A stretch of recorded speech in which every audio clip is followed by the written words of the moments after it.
Have to talk about the Dallas Cowboys. The Dallas Cowboys right now, guys, are in a world of hurt. The Dallas Cowboys are like, I don't know what to do with my hands. When we think of the Dallas Cowboys right now, America's team, even fresh off of the ass kicking that they get, yes, they only lost by 3 points, but let's just be honest, they get their ass whooped. We're still talking about them. They're still leading every show that I turned on today. It was all about the Dallas Cowboys. Everything on ESPN, Dallas Cowboys. Everything on Fox, Dallas Cowboys. Everything on CBS, Dallas Cowboys. Everything on NFL Channel, Dallas Cowboys. True America's team. But, guys, the Dallas Cowboys have some real issues right now. The Dallas Cowboys have some real issues right now. Last week, we talked about it. Laura, you were here. John, you were here.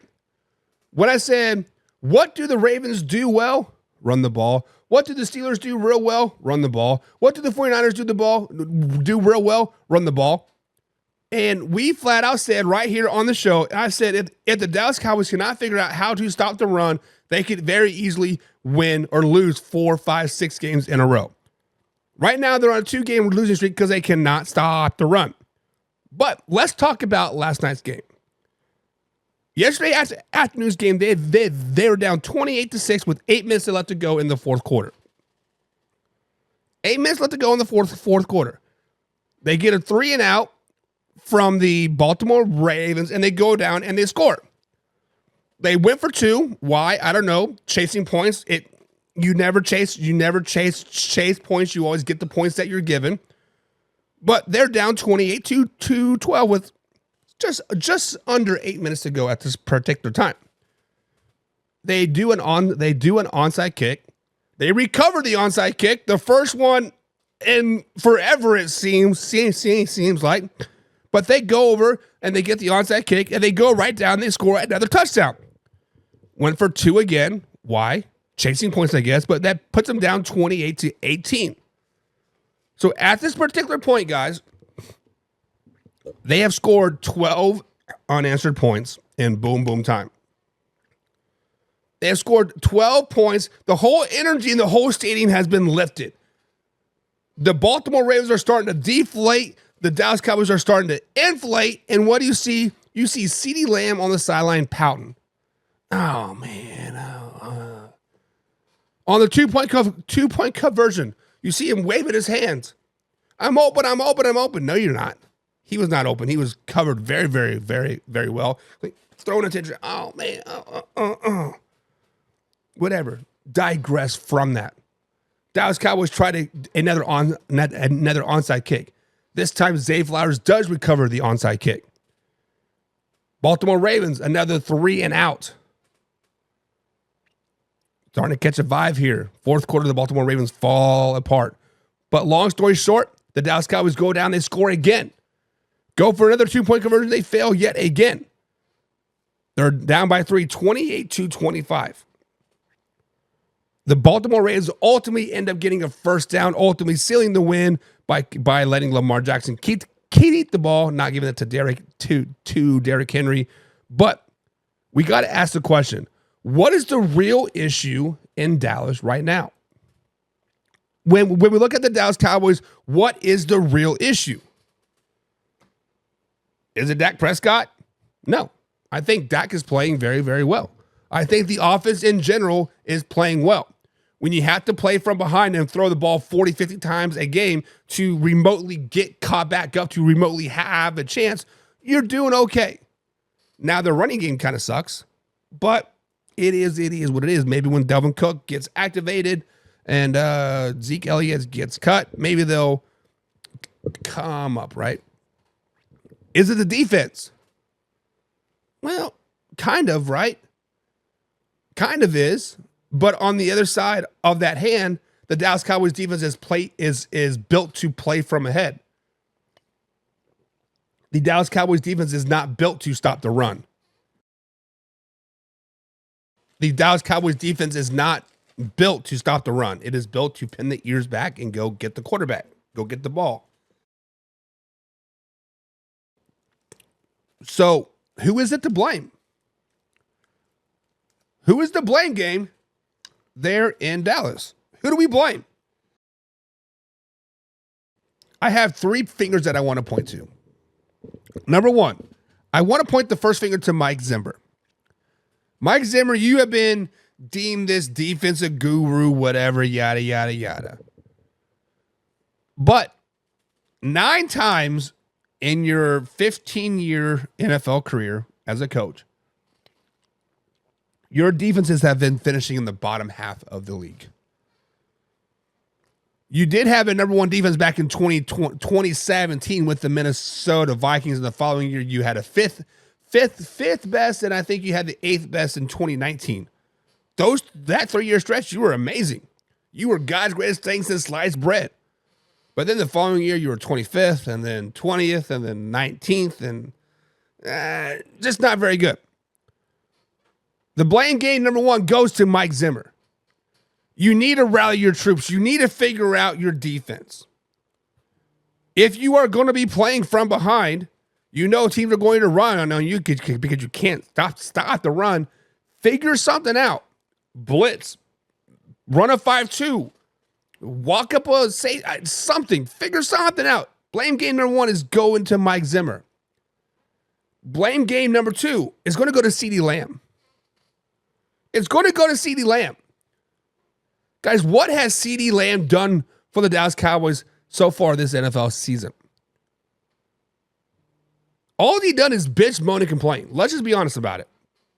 Ever since he got his bread, ever since he's got his da-da-da bills, yo, he's been a whiny little bitch. Let's just call a spade a spade. He's been a whiny little bitch. Who was the number one threat for the Dallas Cowboys yesterday in the receiving game? It wasn't CeeDee Lamb. It was Tolbert. It was Brandon Cooks. It was the fullback, number 40. It was everybody but CeeDee Lamb because he was sitting there bitching and moaning and complaining. Give me the ball. Give me the ball. Give me the ball. Shut up. Shut up. And then pointing the blame at number 3 is Jerry Jones, honestly.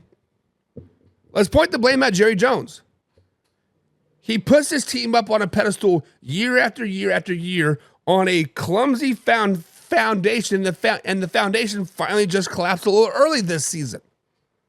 Normally it waits till week 16, but this year it just collapsed. Jerry Jones is trying to play it off as a good thing. Oh, it's a good thing that we're getting beat. It's a good thing that we're getting our asses kicked. Maybe we'll figure it out later in the year. Or maybe not. So when we look at the ultimate blame game, the person to blame for the Dallas Cowboys failures right now is CeeDee Lamb. Micah Parsons even called him out in his post game.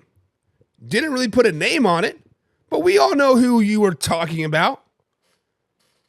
Hey man, you got your bread and I gotta boost you up. Man.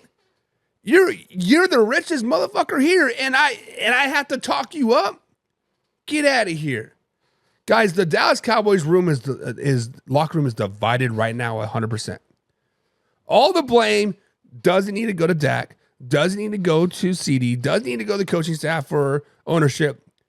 All the fingers would be pointed at CeeDee Lamb, right there on the screen. You guys see it right there. See CeeDee Lamb right there. Boop boop boop boop. You are to blame, CeeDee. Step up. Be a man. Be a man. Do something. Casey says the Dallas Cowboys are in postseason form. And John says the Cowboys have zero chemistry. Listen, I think there is chemistry on the Dallas Cowboys team. But when you insert a outsider, boom, CeeDee Lamb, it starts to cause rifts in your team. Because you guys have to remember this, right? CeeDee Lamb wasn't sweating it out in San Francisco or in California. CeeDee Lamb wasn't out sleeping in a hotel room for three months. CeeDee Lamb wasn't out there running those drills, those 2-a-days, eating the cold-ass, nasty-ass food. CeeDee Lamb was down there in Houston living it up. At the beach, quote, working out. The chemistry is there is a chemistry issue, but everything gets pointed back to CeeDee Lamb. The chemistry is fractured because of CeeDee Lamb. He was not there at training camp. If you take CeeDee Lamb out of the mix, bada bing, bada boom, maybe that receiver core, maybe the whole team in general kind of has like, weight off their shoulder. I have a kid on my team. This kid is hurt all the time. Whether it's actual painness or if it's just his mangina is hurt. But when this kid is out, my team plays better. My team plays more energized, more hype, more like, hey, we don't need him, right? He's a damn good player. Do not get that twisted. Probably one of these best players in the state. I'd probably put him at top 10 player in the state. But once he's out, my team plays better. We play confident. We play with heart. We play with energy. We have chemistry. We like each other. The minute you insert that kid back in, oh, give me the ball. Give me the ball. Give me the ball. Chemistry starts to get fractured. People are like, oh, he'll just handle it. Boom. He'll handle it. Boom. I mean, it sucks to see. I actually had the kid benched right now because of that very, very reason. It's just no heart. Sean says, not a chance. Their D-line is too small to compete. Their D-line is built to chase the quarterback. That's what it comes down to, Sean. The Dallas Cowboys defense is built to play with the lead. When we look back at, 3 years ago when Diggs had 7 interceptions in a season, and then the following season, his backup, what is the backup's name? Blake? Was it Blank or something? I can't remember the backup's name. He had 6 interceptions.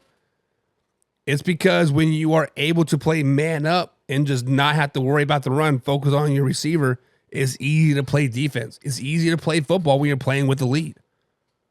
It just is what it is. And Laura says Mike Zimmer was a bust when he was with the Skull Squad.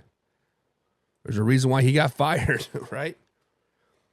Casey says Lamb got paid and is no longer having the heart out there and then playing the victim.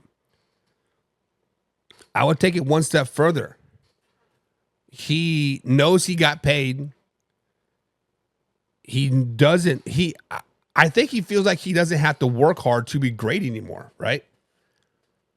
We talked about this guys months ago, right? We've been throwing out examples all the time. The players that got paid, and then you never see them or hear from them again, right? CeeDee Lamb could be the next great player that got paid, and you never hear from him do anything. And Carson Lang, what's up, Carson, my man? He says, if the defense is designed to play from the lead, they aren't playing the lead as clearly as the offense. Yes and no. Yes and no. Right? It was the first play the first drive of the game. The Baltimore Ravens drove right down the field, sliced through that defense like knife with a hot butter. Sometimes the defense just got to step up. Let's just be honest. Sometimes the defense has to step up. But